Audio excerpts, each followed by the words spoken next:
સમાચાર સવારમાં આપનું સ્વાગત છે। તાજના તાજા અને મહત્વપૂર્ણ સમાચારો પર એક નજર કરીએ તે પહેલા ચેનલને સબસ્ક્રાઇબ કરી લો। ગુજરાતમાં ચોમાસાના વિધિવત આગમનને લઈને હવામાન વિભાગનો વર્તારો 19 થી 30 જૂન વચ્ચે થશે વરસાદના વધામણા। હવામાન વિભાગના જણાવ્યા મુજબ નૈઋત્યનું ચોમાસું વિધિવત રીતે આંદામાન નિકોબાર પહોંચી ચૂક્યું છે, જે આગામી 31 મે સુધીમાં કેરળ સુધી પહોંચશે। સામાન્ય રીતે કેરળમાં 1 જૂનની આસપાસ મોટાભાગે ચોમાસાનું આગમન થતું હોય છે। જો કે ગત વર્ષે 8 જૂનના રોજ ચોમાસું કેરળ પહોંચ્યું હતું। આમ આ વર્ષે કેરળમાં ચોમાસાનું આગમન વહેલું થાય તેમ લાગી રહ્યું છે। વધુમાં હવામાન વિભાગના જણાવ્યા મુજબ ચોમાસું મધ્યપ્રદેશમાં 16 થી 21 જૂન વચ્ચે, ગુજરાતમાં 19 થી 30 જૂન વચ્ચે, ઉત્તર પ્રદેશમાં 18 થી 25 જૂન વચ્ચે અને રાજસ્થાનમાં 25 જૂનથી 6 જુલાઈ વચ્ચે પહોંચી શકે છે। બંગાળની ખાડીમાં આગામી 5 દિવસમાં સાયક્લોનિક સ્ટોર્મ આવશે। ગુજરાતમાં ભારે વાવાઝોડા સાથે ચોમાસું શરૂ થશે। હવામાન વિભાગે 5 દિવસ પછી બંગાળની ખાડીમાં સાયક્લોનિક સ્ટોર્મની શક્યતા દર્શાવી છે, જેની ગુજરાતને પણ આંશિક રીતે અસર થવાની સંભાવના પણ વ્યક્ત થઈ રહી છે, જેથી વાવાઝોડાની સાથે ચોમાસાનો પ્રારંભ થાય એવી શક્યતા છે। જો આ વાવાઝોડું શક્તિશાળી બને અને ઉત્તર પશ્ચિમ તરફ આગળ વધે તો ગુજરાત અને મહારાષ્ટ્રમાં આગામી તારીખ 27 મે આસપાસ ભારે વરસાદની સંભાવના નકારી શકાતી નથી। જો કે હજુ સુધી આ માટે કોઈ સ્પષ્ટ આગાહી હવામાન વિભાગે જાહેર કરી નથી। બંગાળની ખાડીમાં સર્જાઈ રહેલ ચક્રવાત 23 થી 27 મે વચ્ચે ઓડિશા, મહારાષ્ટ્ર સહિત ગુજરાતમાં પણ ત્રાટકે તેવી શક્યતા। હાલમાં જ બંગાળની ખાડીમાં સર્જાયેલું તીવ્ર ચક્રવાત 23 મે થી 27 મે વચ્ચે ઓડિશા, મહારાષ્ટ્ર અને ગુજરાતમાં પણ ત્રાટકે તેવી શક્યતા છે। મુંબઈ નોકાસ્ટના જણાવ્યા પ્રમાણે આગામી 28 મેની આસપાસ ગુજરાત અને મુંબઈમાં ભારે વરસાદની સંભાવના છે। હાલમાં ચક્રવાત તીવ્ર બની રહ્યું છે અને પશ્ચિમ તરફ આગળ વધતા પહેલા પૂર્વી કિનારે લેન્ડફોલ કરે તેવી શક્યતા છે, જે દેશના વ્યાપક વિસ્તારને અસર કરશે। જો કે ભારતીય હવામાન વિભાગ દ્વારા હજુ સુધી ચક્રવાત અંગે કોઈ જાહેરાત કરવામાં આવી નથી। કચ્છ, વલસાડ અને સુરેન્દ્રનગર સહિતના જિલ્લાઓમાં આગામી 5 દિવસ હીટવેવને લઈને યેલો એલર્ટ જાહેર। હાલ ગુજરાતમાં ભીષણ ગરમીથી લોકો પરેશાન છે, ત્યારે હવે હવામાન વિભાગ દ્વારા આગામી 5 દિવસના હવામાનને લઈને જાણકારી આપવામાં આવી છે, જેમાં કેટલાક જિલ્લાઓમાં હીટવેવને લઈને યેલો એલર્ટ જારી કરવામાં આવ્યું છે। આ સાથે જ કેટલાક જિલ્લાઓમાં ઉષ્ણ અને ભેજયુક્ત હવામાનની ચેતવણી આપવામાં આવી છે। હવામાન વિભાગના જણાવ્યા પ્રમાણે આગામી 5 દિવસ સુધી વલસાડ, સુરેન્દ્રનગર, પોરબંદર, કચ્છ, ભાવનગર અને જૂનાગઢમાં હીટવેવને લઈને યેલો એલર્ટ જારી કરવામાં આવ્યું છે। આ સિવાય કચ્છ, મોરબી, જામનગર, દેવભૂમિ દ્વારકા, રાજકોટ, પોરબંદર, જૂનાગઢ, ગીર સોમનાથ, અમરેલી, ભાવનગર, બોટાદ, અમદાવાદ, ખેડા, આણંદ, વડોદરા, ભરૂચ, સુરત, નવસારી અને વલસાડમાં ઉષ્ણ અને ભેજયુક્ત હવામાનની ચેતવણી આપવામાં આવી છે।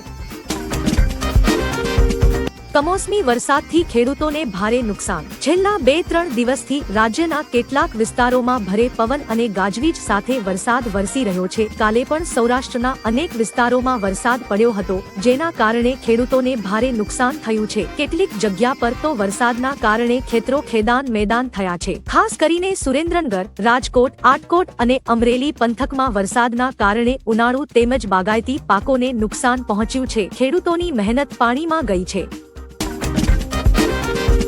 સ્માર્ટ મીટરના વિરોધ વચ્ચે મોટો નિર્ણય। રાજ્યમાં કેટલીક જગ્યા પર સ્માર્ટ મીટર લગાવવાની કામગીરી શરૂ કરાઈ છે। જો કે વધારે બિલ આવતું હોવાના આરોપ સાથે લોકો સ્માર્ટ મીટરનો વિરોધ કરી રહ્યા છે। વડોદરામાં સૌથી વધારે વિરોધ જોવા મળી રહ્યો છે, જેને લઈને MGVCLએ મોટો નિર્ણય લીધો છે। હાલ પૂરતી સ્માર્ટ મીટર લગાવવાની કામગીરી બંધ કરી છે। ઉપરાંત ફરિયાદીને ત્યાં ચેક મીટર લગાવી તપાસ કરાશે। હાલ પૂરતું સામેથી અરજી કરશે ત્યાં જ સ્માર્ટ મીટર લગાવવામાં આવશે। પદ્મિનીબા વાળાએ કહ્યું, આંદોલન કોને પૂછીને બંધ કર્યું। 2 દિવસ પહેલા ક્ષત્રિય સંકલન સમિતિએ રૂપાલા સામેનું આંદોલન મોકૂફ રાખવાની જાહેરાત કરી છે, ત્યારે હવે પદ્મિનીબા વાળાએ આ મુદ્દે સવાલ ઉઠાવ્યા છે। તેમણે કહ્યું કે કોના કહેવાથી આ નિર્ણય લીધો છે। કરણસિંહ બેવડી વાતો કરે છે, ટિકિટ તો રદ ના કરાવી શક્યા, રાજીનામું અપાવવાની ત્રેવડ છે। આંદોલન એક રીતે નિષ્ફળ ગયું છે। સમાજ એક થયો પણ સંકલન સમિતિએ સમાજને ગેરમાર્ગે દોર્યો, અમને હાથો બનાવ્યા। વરસાદના કારણે ખેતીને ભારે નુકસાન। કમોસમી વરસાદે ખેડૂતોને રાતા પાણીએ રોવડાવ્યા છે। ગઈકાલે આવેલ કમોસમી વરસાદ અને પવનના કારણે ખેતરના ઊભા પાકને અને પપૈયાની ખેતીને ભારે નુકસાન પહોંચ્યું છે। ખેડૂતોને ભારે નુકસાની ભોગવવાનો વારો આવ્યો છે। લાંબા સમયથી પપૈયાની માવજત કરતા ખેડૂતોના પપૈયા પળભરમાં ભોયભેગા થઈ જતા ખેડૂતોને ભારે હાલાકી ભોગવવાનો વારો આવ્યો છે। પાલનપુર સહિત આજુબાજુ વરસાદે ઘણું જ નુકસાન પહોંચાડ્યું છે।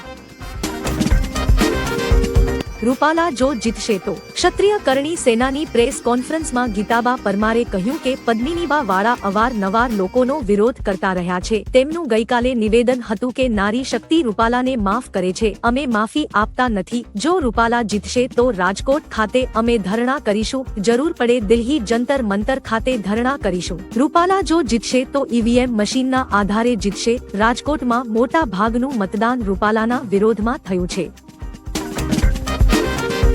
સ્માર્ટ મીટરોના કારણે અમારા મંગળસૂત્રો વેચાઈ જશે। સ્માર્ટ મીટર મામલે વડોદરા એલ.કે. નગરની મહિલાઓએ વિરોધ કર્યો। કહ્યું કે જીબી મીટર કાઢી લે, નહીં તો અમે તેને ઉખાડીને કચેરીમાં ફેંકી જઈશું અને વીજ લાઇન પરથી ડાયરેક્ટ વીજળી વાપરીશું। જૂના મીટરો પાછા આપો। એક મહિલાએ કહ્યું કે ₹2000નું રિચાર્જ કરાવ્યું, 4 દિવસમાં માત્ર ₹700 બચ્યા। જો આમ થતું રહ્યું તો અમારા મંગળસૂત્રો વેચાઈ જશે। સરકાર ગરીબોને વધુ ગરીબ બનાવી રહી છે।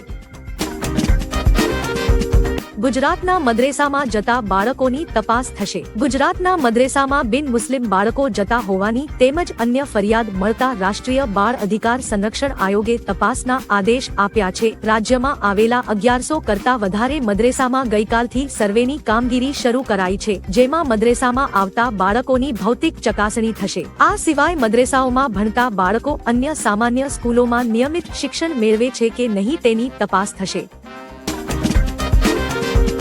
6 મહિનામાં પીઓકે આપણું થશે। મહારાષ્ટ્રના પાલઘરમાં સીએમ યોગીએ કહ્યું કે અમે એવા કોઈની પૂજા નહીં કરીએ જે અમારો દુશ્મન હોય। જો કોઈ અમારા લોકોને મારી નાખે તો અમે તેમની પૂજા નહીં કરીએ, પરંતુ તેમને તે જવાબ આપીશું જેના તેઓ લાયક છે। તેમણે વધુમાં કહ્યું કે ભાજપની સરકાર બનવા દો, આગામી 6 મહિનામાં પીઓકે આપણું થશે। અમે કોંગ્રેસ અને ઇન્ડી ગઠબંધન જેવા નથી। જો કોઈ ભારત તરફ આંખો વાંકો કરીને જુએ છે તો તેની આંખો બહાર કાઢી દેવાય છે।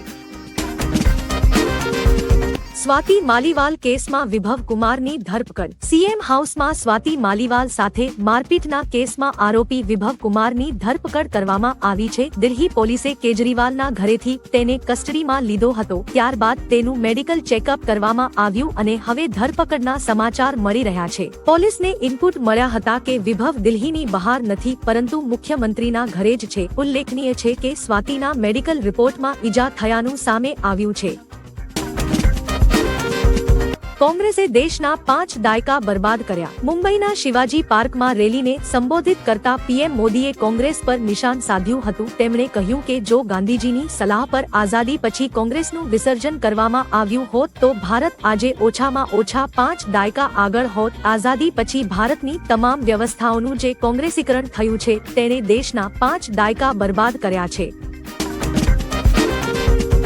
બહુમતી ના મળી તો આ છે ભાજપનો પ્લાન બી। લોકસભા ચૂંટણી દરમિયાન ગૃહમંત્રી અમિત શાહે એક મુલાકાતમાં બહુમતી ના મળી તો ભાજપના પ્લાન બી વિશે વાત કરી હતી। તેમણે કહ્યું કે પ્લાન બી ત્યારે જ બનાવવાની જરૂર છે જ્યારે પ્લાન એની સફળ થવાની શક્યતા 60%થી ઓછી હોય। શાહે કહ્યું કે મને ખાતરી છે કે પીએમ મોદી પ્રચંડ બહુમતી સાથે સત્તામાં આવશે। તેમણે કહ્યું કે અમને 400 સીટો જોઈએ છે કારણ કે અમે દેશની રાજનીતિમાં સ્થિરતા લાવવા માંગીએ છીએ। વિભવ પાર્ટીને ધમકાવી રહ્યો છે। સ્વાતિ માલીવાલે આપને લઈ ટ્વિટર પર પોસ્ટ કર્યું કે પાર્ટીએ 20 વર્ષ જૂની કાર્યકર્તાને બીજેપીની એજન્ટ જણાવી। 2 દિવસ પહેલા પાર્ટીએ સત્ય સ્વીકારી લીધું હતું અને આજે યુટર્ન લઈ લીધો છે। આ ગુંડો વિભવ પાર્ટીને ધમકી આપી રહ્યો છે કે જો તેની ધરપકડ થશે તો તે તમામ રહસ્યો જાહેર કરી દેશે। આજે તેમના દબાણમાં પાર્ટીએ હાર સ્વીકારી લીધી અને એક ગુંડાને બચાવવા માટે મારા ચારિત્ર્ય પર સવાલ ઉઠાવવામાં આવ્યા।